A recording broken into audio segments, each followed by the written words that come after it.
아무것도 하기 싫은 날이 있습니다. 이유는 모릅니다. 의욕도 없습니다. 계획도 의미 없습니다. 이럴 때 우리는 스스로를 공격하죠. 왜 이렇게 나약해? 남들은 다 하는데 이러다 망하는 거 아니야? 이런 생각들이 머릿속을 가득 채웁니다. 하지만 심리학은 완전히 다르게 말합니다. 당신이 지금 느끼는 이 무기력은 게으름이 아니라 생존 신호라는 겁니다. 의욕 저하는 당신의 약함이 아니라 뇌가 보내는 과부하 경고입니다. 당신의 정신이 한계에 도달했다는 절박한 메시지죠. 그런데 우리는 이 신호를 무시하고 더 세게 자신을 몰아붙입니다. 그 결과는 무엇일까요? 회복이 아니라 완전한 붕괴입니다. 억지로 버티면 버틸수록 당신은 더 깊은 구덩이로 빠져듭니다. 이건 의지의 문제가 아니라 생물학의 문제거든요. 뇌는 배터리가 아닙니다. 무한 충전되지 않습니다. 매일 아침 자동으로 100%가 되지 않아요. 지속적인 스트레스, 끝없는 결정 피로, 감정 소모, 이것들이 쌓이고 쌓이면 시스템은 자동으로 멈춥니다. 마치 전쟁 중 탄약이 떨어진 부대처럼 말이죠. 더 이상 전진할 수 없는 겁니다. 이건 선택이 아니라 필연입니다. 하버드 의대 정신과 연구팀은 이런 상태를 인지적 고갈이라고 부릅니다. 뇌의 전전두엽 피질이 일시적으로 기능을 축소하는 현상이죠. 이 부위는 의사결정, 충동 조절, 목표 설정을 담당합니다. 여기가 멈추면 당신은 아무것도 하고 싶지 않게 됩니다. 생물학적으로 불가능해지는 거예요. 이때 억지로 움직이면 어떻게 될까요? 회복이 아니라 손상이 시작됩니다.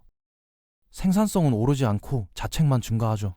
뇌는 더 깊은 방어 모드로 들어갑니다. 우울증 연구의 권위자인 스탠포드 대학의 로버트 세폴스키 교수는 이렇게 말합니다. 만성적 스트레스 상태에서 무리한 활동은 해마를 손상시킨다. 이는 우울증과 불안장애의 직접적 원인이 된다. 당신이 지금 소파에 누워 천장만 바라보고 있다면 그건 당신이 약한 게 아닙니다.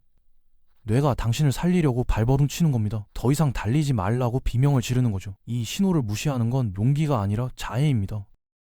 그래서 아무것도 하기 싫은 날에는 아무것도 하지 않는 것이 전략입니다.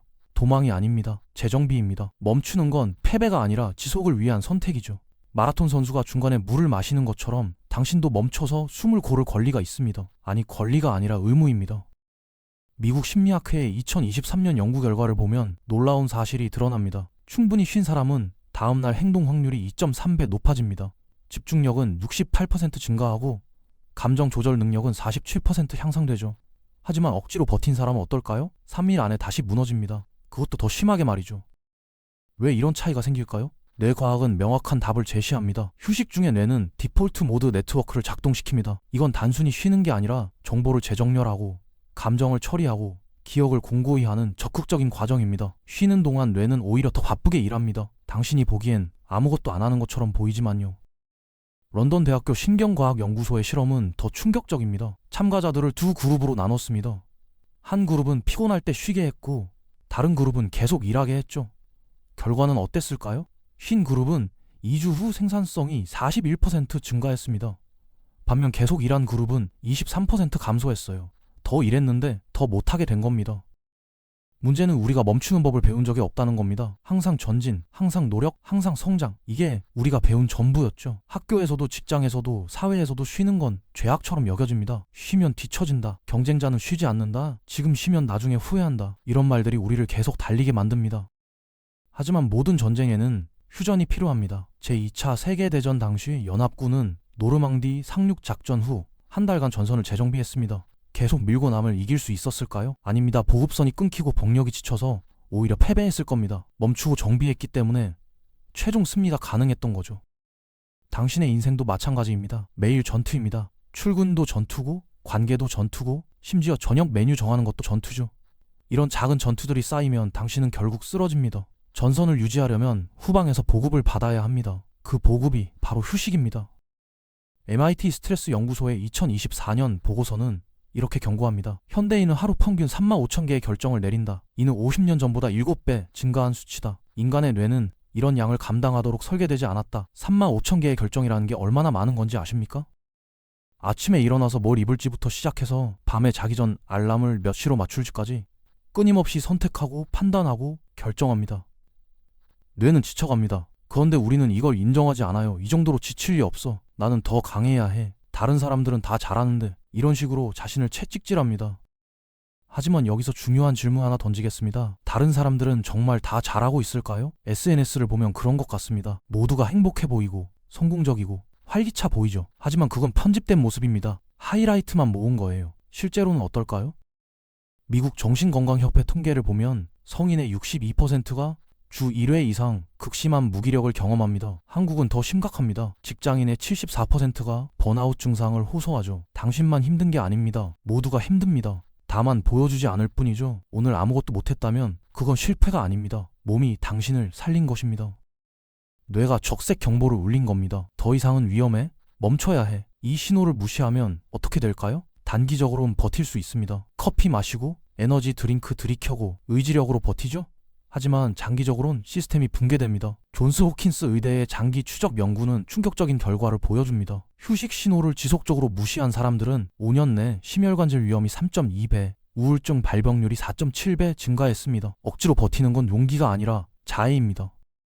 그렇다면 우리는 어떻게 해야 할까요? 답은 간단합니다. 신호를 존중하는 겁니다. 몸이 쉬라고 하면 쉬는 거죠. 하지만 여기서 함정이 있습니다. 많은 사람들이 쉬면서도 죄책감에 시달립니다. 지금 쉬면 안 되는데, 해야 할 일이 산더미인데, 나만 이러고 있으면 안 되는데. 이런 생각들이 휴식마저 스트레스로 만듭니다. 쉬는데도 안 쉬어지는 거죠. 스탠퍼드 대학의 휴식 연구팀은 이를 독성 휴식이라고 부릅니다. 몸은 쉬는데 머리는 계속 돌아가는 상태죠. 이건 휴식이 아닙니다. 오히려 더 피곤해지는 겁니다. 진짜 휴식은 죄책감 없이 멈추는 겁니다. 오늘은 쉬는 날이야 라고 선언하는 거죠. 일정표에서 하루를 완전히 지우는 겁니다. 아무 계획도 세우지 않고 아무 목표도 정하지 않고 그냥 존재만 하는 거예요. 이게 얼마나 어려운지 압니다. 우리는 항상 뭔가를 해야 한다고 배웠으니까요. 하지만 옥스퍼드 대학의 2025년 연구는 이렇게 말합니다. 계획 없는 하루를 한 달에 한 번 가진 사람은 창의성이 53% 증가하고 문제 해결 능력이 39% 향상된다. 아무것도 안 하는 게 오히려 당신을 더 강하게 만드는 겁니다. 뇌가 재정비할 시간을 얻는 거죠. 그 시간 동안 백그라운드에서 엄청난 일을 합니다. 실리콘밸리에 성공한 CEO들이 이걸 알고 있습니다. 빌 게이츠는 1년에 2번 일주일씩 생각 주간을 가집니다. 완전히 고립되어서 아무것도 안 하죠. 읽고, 생각하고, 쉽니다. 그 시간이 마이크로소프트의 가장 중요한 전략들을 만들어냈습니다. 바쁘게 일할 때가 아니라 멈춰 있을 때 최고의 아이디어가 나온 겁니다. 제프 베이조스는 하루 8시간 수면을 고집합니다. 생산성보다 판단력이 중요하다고 말하죠. 피곤한 상태에서 내린 하나의 잘못된 결정이 100시간의 노동보다 더 큰 손실을 만든다는 걸 아는 겁니다. 그래서 그는 절대 수면 시간을 깎지 않습니다. 지금 이 순간 아무것도 하지 않는 선택, 그게 내일을 지키는 가장 현실적인 무기입니다. 당신이 오늘 쉬는 건 내일 더 잘하기 위함입니다. 다음 주를 버티기 위함이죠. 1년 후에도 여전히 달릴 수 있으려면 지금 멈춰야 합니다. 마라톤은 단거리 질주가 아닙니다. 노벨 생리의학상 수상자인 엘리자베스 블랙번 박사는 이렇게 말합니다. 만성 스트레스는 텔로미어를 손상시켜 생물학적 노화를 가속화한다. 적절한 휴식은 이를 복구하는 유일한 방법이다. 쉬지 않으면 당신은 빨리 늙습니다. 문자 그대로 세포 수준에서 늙는 거예요. 휴식은 선택이 아니라 생존 전략입니다. 여기서 한 가지 더 알아야 할 사실이 있습니다. 휴식도 기술입니다. 누구나 잘 쉬는 게 아니에요. 제대로 쉬는 법을 배워야 합니다. 침대에 누워서 핸드폰 보는 건 휴식이 아닙니다. SNS 스크롤하면서 남들 살 구경하는 것도 휴식이 아니죠. 그건 또 다른 형태의 자극이고 비교고 스트레스입니다. 진짜 휴식은 뇌를 완전히 내려놓는 겁니다. 자극을 차단하고 비교를 멈추고 판단을 유보하는 거죠. 명상, 산책, 멍 때리기, 낮잠 이런 것들이 진짜 휴식입니다. 캘리포니아 대학의 신경과학 연구는 하루 20분 명상이 뇌의 회색질을 증가시킨다고 보고합니다. 회색질은 정보 처리와 의사결정을 담당하죠. 20분 멍 때리는 게 당신의 뇌를 물리적으로 개선하는 겁니다. 자, 이제 당신에게 허락을 드리겠습니다. 오늘 아무것도 하지 않아도 됩니다. 계획 취소해도 됩니다. 약속 미뤄도 됩니다. 아무한테도 연락하지 않아도 됩니다. 그냥 존재만 해도 충분합니다. 숨 쉬고 있다는 것만으로도 당신은 충분히 잘하고 있는 겁니다. 당신은 약하지 않습니다. 인간일 뿐입니다. 인간은 원래 한계가 있습니다. 무한정 달릴 수 없어요. 기계가 아니니까요. 그리고 기계도 정비가 필요합니다. 자동차도 일정 거리를 달리면 엔진 오일을 교체해야 하고 컴퓨터도 재부팅이 필요하죠. 하물며 사람은 어떻겠습니까? 마지막으로 이것만 기억하세요. 휴식은 사치가 아니라 필수입니다. 게으름이 아니라 지혜죠. 포기가 아니라 전략입니다. 당신이 지금 쉬는 건 미래의 당신을 위한 투자입니다. 오늘 충분히 쉰 당신은 내일 더 강해질 겁니다. 오늘 당신이 아무것도 하지 않기로 선택했다면 그건 올해 당신이 내린 가장 현명한 결정일 수 있습니다. 몸의 신호를 존중한 거니까요. 자신을 살린 거니까요. 내일은 또 다른 날입니다. 그때 가서 다시 시작하면 됩니다.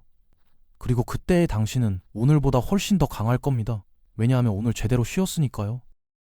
아무것도 하기 싫은 날, 그날은 당신이 가장 인간다운 날입니다. 그날을 부끄러워하지 마세요. 오히려 자랑스러워하세요.